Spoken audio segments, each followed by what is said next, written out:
This news update is brought to you by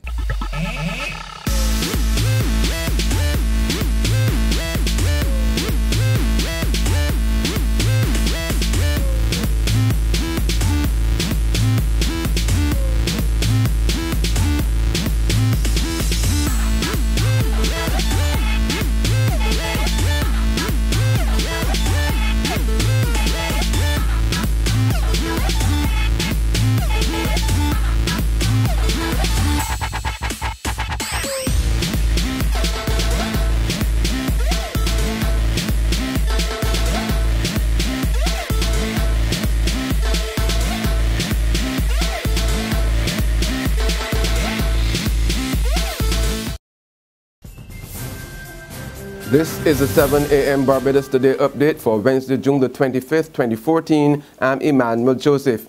Good morning. It will be early freedom for two men convicted of what an appeal court described as a vicious attack on a minibus conductress 15 years ago. Prison sources told Barbados Today that Orlando MacDonald the Costa Lord and Peter O'Neill Ford will walk out of Her Majesty's prison at Dulles in St. Philip on Thursday, 3 years ahead of time. They were charged in 1999 along with Robin Dwayne Howell for the 1995 rape and robbery of a minibus conductress at French Village in St. Peter and sentenced to 15 years for robbery and 30 years for the rape to run concurrently. On appeal, even though they said the men should be severely punished, the appeal judges ruled that the sentence was excessive and reduced it to 25 years. It's not clear why the two men are being released from prison early, nor why the third man, Robin Dwayne Howell, will remain in jail. No deal exists to ease operators of public service vehicles following the removal of the government subsidy on gasoline and diesel. In fact, Barbados Today has confirmed that negotiations are still underway with Sol Barbados Limited.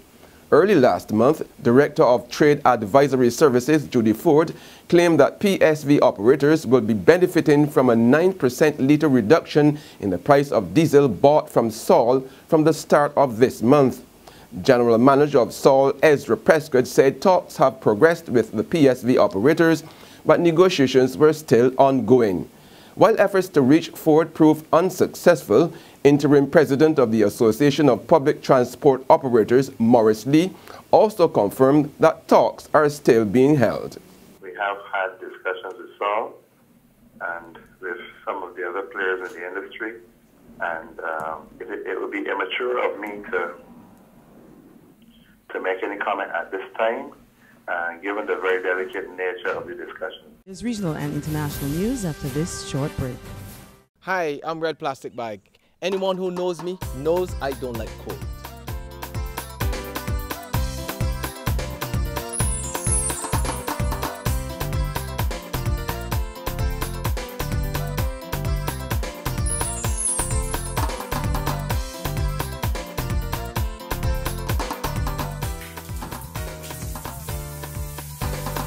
Sunshine reigns in my country. I love it. Catch the sun power. In regional news now, on the heels of a scathing report by the U.S. Department of State about Jamaica's efforts to combat human trafficking, a leading local researcher has raised concerns about the rapidly growing number of massage parlours that have sprung up across the country. The concern for Dr. Leith Dunn, head of the Institute of Gender and Development Studies at the University of the West Indies, is that more young women who are seeking employment in these parlours are being forced into having sex with clients. Dunn explains that individuals think they may be going to work in a massage parlour and then they are trafficked and become victims of sexual exploitation. Meanwhile, on the international scene, nearly 170 victims of child sex trafficking, many of whom had never been reported missing, were rescued in the last week as part of an annual nationwide crackdown, according to the FBI. Now, the FBI said Monday, besides the 168 children rescued from the sex trade, 281 pimps were arrested during the same period on state and federal charges. This is the 8th such week-long operation, which this year unfolded in 106 cities. The FBI says nearly 3,600 children have so far been recovered from the street.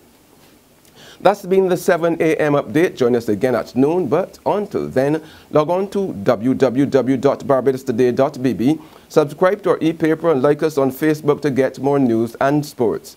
I'm Emmanuel Joseph. Have a great day. This news update is brought to you by